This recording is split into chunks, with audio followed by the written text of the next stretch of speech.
Good afternoon. Obviously, we're honored to be here representing Penn State University. I just want to take an opportunity to congratulate our fellow College Cup participants in Duke and Florida State, as well as Rutgers. Obviously, we're thrilled to be one of two schools from the Big Ten Conference here at the College Cup. Walking around this place, completely impressed with WakeMed Stadium and the preparations they've done to make this an incredible surface for our student athletes to compete in.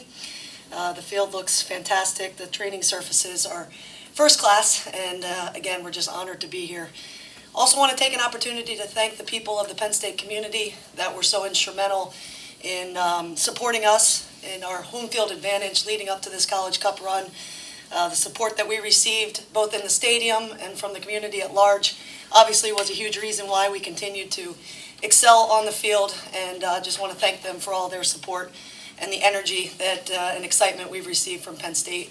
And finally, just want to congratulate our student athletes, as well as all of the Penn State soccer players that have come before them, that have paved the way for this phenomenal program. Obviously, we feel it's the best place in the country to play college soccer, and honored to be the head coach of the Penn State program. Questions for the student athletes? Mallory, as an attacking player, what makes Rutgers' defense so good, so difficult to break down this season? I mean, they're very organized, and so in order to break them down, you got to have a lot of movement, a lot of patience, and I think that takes a lot of skill. And I mean, they're good at what they do, and they've got Reed in the back, who is just an excellent athlete, and they give us a challenge.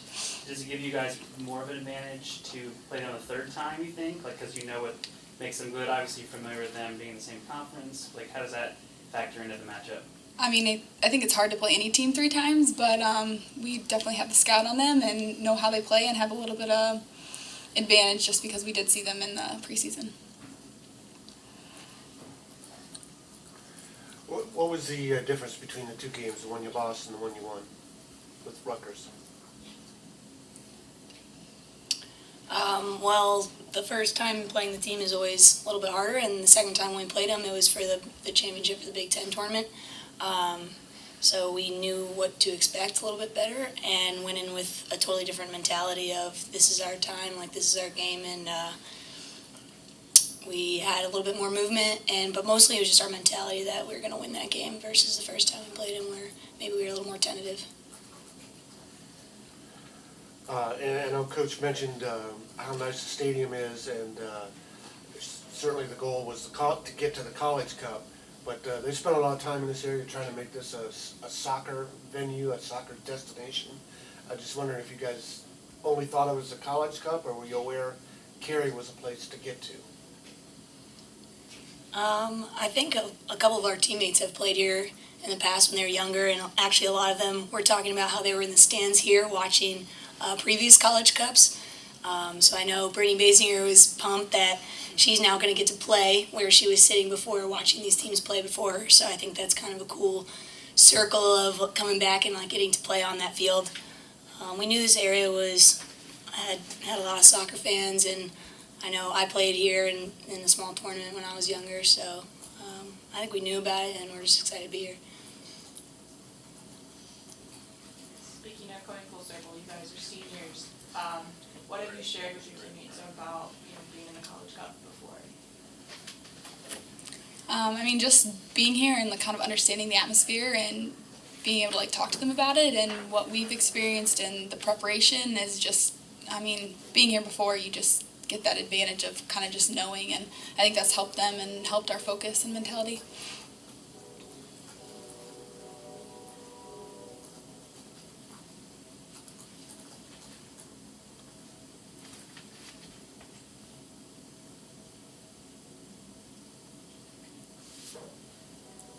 Any more questions for the student athletes?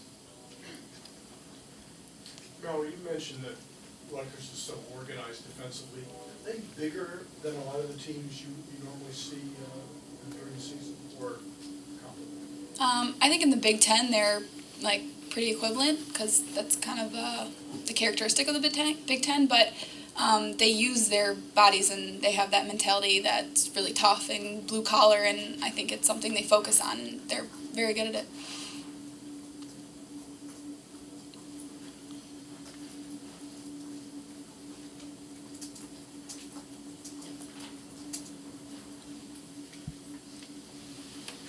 Questions for Coach Walsh? Coach, could you also comment on the difference between the two games, winning, losing the first time and then beating them the second time around at Rutgers? Sure. We're first off, obviously Rutgers is a first-class team. We have a ton of respect for their coaching staff and the way that they play. I think they're a good soccer playing team. So they're a team that we enjoy playing against because we know the quality of the play will be quite high. As far as first and second, I think there were some differences in travel schedule as well. A little bit of fatigue had kicked in the first time. We were coming off a road trip to Purdue.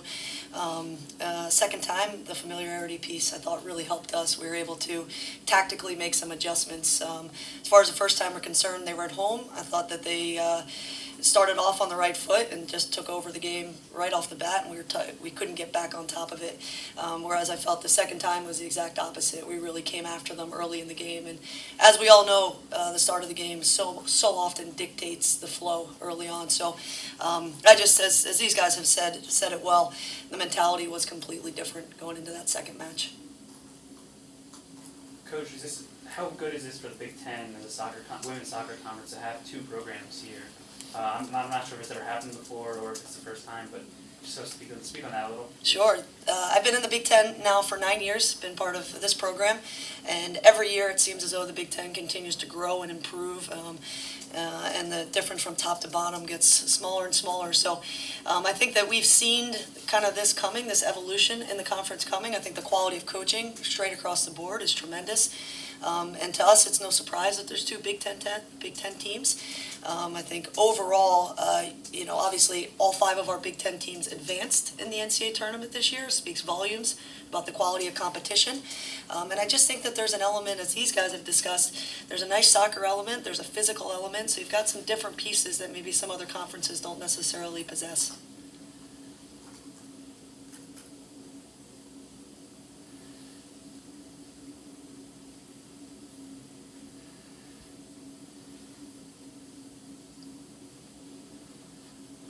What do you expect this game will turn on, both teams being so familiar with each other? I would expect in round 3 of the Penn State-Rutgers matchup that it will be a bit of a tactical battle. I think that both teams, you'll see some adjustments from both sides based on what Rutgers was able to do against Virginia. I think they played a masterful tactical game in that match. And we'll study that match closely. We'll study the match they played against us at home. But I do think you'll see some tweaks and adjustments, and I think ultimately it will come down to the players being able to read what their opponent gives them and being able to execute in those moments. I think both sides will get their chances. You're going to have to put away those chances. One of the things obviously I'm most proud of right now is the defending in our team and the quality overall of our team defending, as well as our back 4 and our outstanding goalkeeping.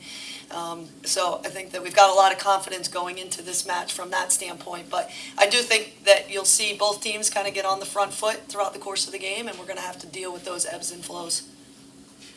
You guys are one of 3 teams to haven't conceded a goal this tournament. Can you speak a little bit more? I know you just touched on that, but elaborate more on what's been going right, sort of at the back, what you've seen, if it's been different or just kind of building towards the end of the season. Well, I think the evolution of this team overall defensively has been really impressive. Their dedication to really studying it and to implement what we've been talking about. It starts up top with the work rate of Megan Schaefer and Franny Kraus when she's up there, and Mallory Weber. Obviously, our front 6 is a huge part of shaping the play. But the growth of that back 4, we've said it before, but a young back 4, fortunately anchored with, as far as I'm concerned, the best goalkeeper in the country sitting next to me, and with Emily Ogle sitting in front. But it's been neat to watch that young back 4 because they've grown together, they've made mistakes together, they support each other, they pick each other up, and I feel like they're in a safe enough environment where they can make mistakes. They can have conversations, and they feel as though they're all on the same plane and they're all growing together. So there's a lot of different formulas that can make a group successful. Typically involves one leader, but in this particular group, they all seem to be growing together, which has been really neat to watch. This will be the 3rd game as a rematch of a game you guys have played before. How happy have you been with the adjustments that you've made, especially against West Virginia, who would beat you in the regular season? As far as this team implementing adjustments, I've been, again, it's something I've been extremely impressed with this group. I think it's a testament to our leadership in these two and also our other seniors in this group, Raquel Rodriguez and Teddy Chase and Megan Ritchie. These seniors have really led the way and they buy into what we talk about. I think for the most part, they seem to, at least they lead us to believe that they do. And they're the ones that put it into play on the field. So they're all students of the game. I think these two really look to try to put in what the coaching staff talks about and really try to apply it and then get everybody else on board. There is so much coaching that happens on the field that oftentimes we're able to just kind of turn things over to them and allow them to run with it. This is the second College Cup for this senior class. Have you seen an advantage to their preparation as far as being ready for what happens at this stage? Absolutely, 100%, without a doubt. There's a difference in this team than the 2012 team. I think the confidence that this group has right now, the confidence that the young players have in the leaders, the confidence the leaders have in the way they're carrying themselves.